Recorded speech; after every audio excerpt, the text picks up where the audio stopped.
আজকে আসলে আয়োজনগুলো করা হলো, কি করা হলো সেটাই দেখাবো। আসসালামু আলাইকুম, বৃষ্টি বর্ষা পেজ থেকে বলছি।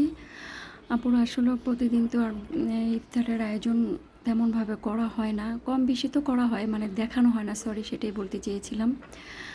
আর আসলে খাওয়াই হয় না তেমন একটা, সবারই মনে হয় একই অবস্থা হচ্ছে এবার। সবারই মানে রোজা রাখতে খারাপ লাগছে না, বাট খাওয়া দাওয়া কমে গেছে, সবারই ক্লান্ত লাগে, ভালো লাগে না কারোই, এই আর কি। তো আজকে কী কী ইফতারের আয়োজন করলাম সেটাই শেয়ার করা।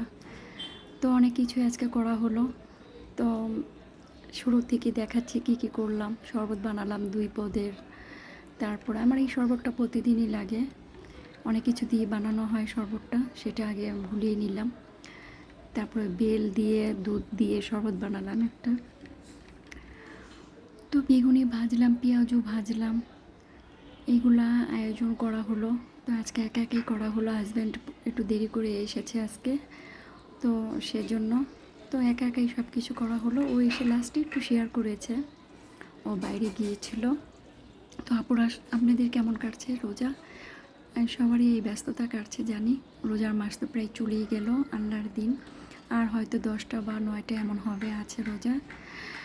তো চাই পুরো 30টা রোজাই হোক, তবে জানি না কি হবে, আমরা দোয়া করি 30টা রোজাই হোক।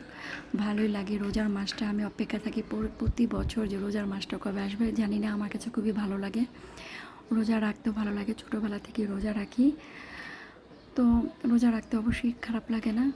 তো এইবার প্রথম রোজার মাসে ফুল সংসার করছি এত বছরে, কখনো আমার এইভাবে রোজা কাটেনি, এই প্রথম কাটলো আমার জীবনের লাইফের প্রথম সংসার করতেছি। এমন অবস্থায় বিয়ে হয়েছে কয়েক বছর, বাট এইভাবে সংসার করা হয়নি আমার।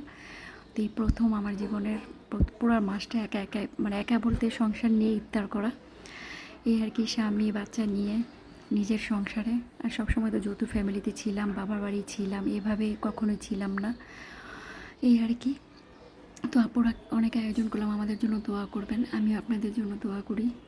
সবার জানি ভালোভাবে দিন কাটুক, আল্লাহর রহমতের মাসটাও ভালোভাবে কাটুক, তো এই আর কি।